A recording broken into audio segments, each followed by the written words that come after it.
Mic దానిలో ఉంది బండిలో ఉంది.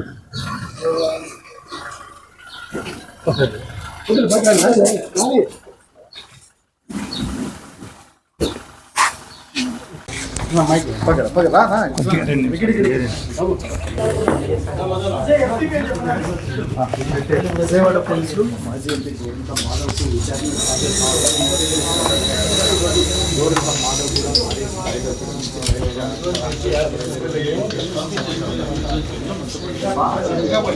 ఈరోజు బయలుదేరి సైబర్ క్రైమ్ పోలీస్ స్టేషన్ విజయవాడకు వెళ్ళటం జరుగుతుంది.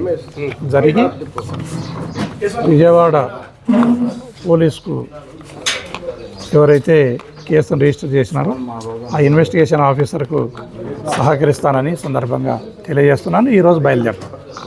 సార్, ఎన్ని గంటలకి హాజరు కావచ్చు? ఈ ప్రభుత్వ తీరును ఏ విధంగా చూస్తున్నారు? ప్రభుత్వ తీరును తీవ్రంగా ఖండిస్తున్నాము.